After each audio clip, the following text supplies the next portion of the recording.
başladığı oldu ve o günden bu yana hizmet veriyor. Programın oluşturulmasıyla alakalı Sayın Bakanımızın da bahsettiği gibi aslında dünyadaki tedavi modelleri araştırdık. Bununla alakalı en çok Amerika'daki tedavi modellerinin ergenlerle öğrencilerinde de oluyor. 18 yaş altı beyin gelişimi devam ettiği için madde kullanımı aslında hafıza ile ilgili çok ciddi bir probleme sebep oluyor. Yani algılarında bir sorun yok. Söylenen her şeyi öğreniyorlar ama bir saat sonra sorarsanız unutuyorlar.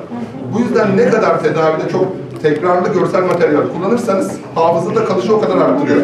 Biz hastayı tedaviye alırken ailenin onayını alıyoruz ama aileye şunu söylüyoruz. Diyoruz ki hastanızı tedavi edeceğiz ama bir şartımız var. Bu süreçte siz de tedavi edeceğiz. 6 aylık yapılandırılmış bir aile programı sunuyoruz. Ailelerin bir eğitim karnesi var ve aileler o eğitimi tamamlarsa hastaların da tedavisi bitiyor.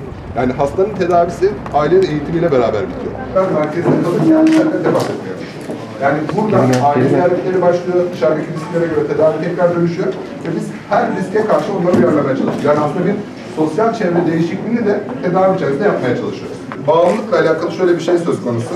Şimdi tedavideki her türlü şeyle alakalı olumlu hakları özendirmeye çalışıyoruz. Ama olumlu komisyona 12 tane milletvekilimiz seçildi. 12 milletvekilimiz Türkiye Büyük Millet Meclisi'nde temsil edilen 4 tane partiden ortak bir görüş olarak uyuşturucu ve yeni çıkan uyuşturucu maddelerle alakalı komisyon çalışmalarına başladı. 10 Ocak 2018'den bu yana yaklaşık 2,5 ay oldu.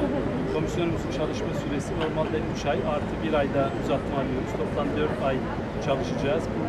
Bu süre içerisinde hem uyuşturucu madde hem de yeni bağımlılık türleriyle alakalı çalışmalar yapacağız. 9 dinleme yaptık. 9 toplantımız oldu. Bu süre zarfında akademisyenler, bilim adamları, bütün hemen hemen bakanlıklarımızdan bürokratlar, genel müdürlerimiz, STK'larımız başta olmak üzere ve Yeşilay dahil dinlemelerimizi gerçekleştirdik. Uyuşturucuyla nasıl mücadele edilecek, bu süreçte alınması gereken ne gibi önlemler var, bunlarla ilgili çalışmalar yaptık. Bugün de ilk defa bir il ziyareti gerçekleştirdik. Çalışmaları görmek istiyoruz. Sadece teorik olarak dinlemek değil, sahada özellikle kamu kurum ve kuruluşlarımız ne gibi çalışmalar yaptılar. Özellikle de yerel yönetimlerimizin uyuşturucuyla mücadele noktasında ne gibi çalışmaları var, onları yerinde tespit ettik. Bugün sağ olsunlar Gaziantep Büyükşehir Belediye Başkanımız ve valimiz bizi misafir ettiler. Çok güzel bir sunum gerçekleştirdiler. Ben öncelikle kendilerine çok teşekkür ediyorum.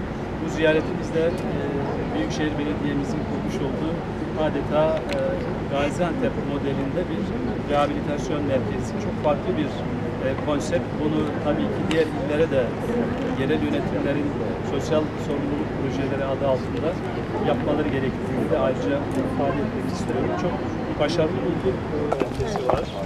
Burayı bir ara çok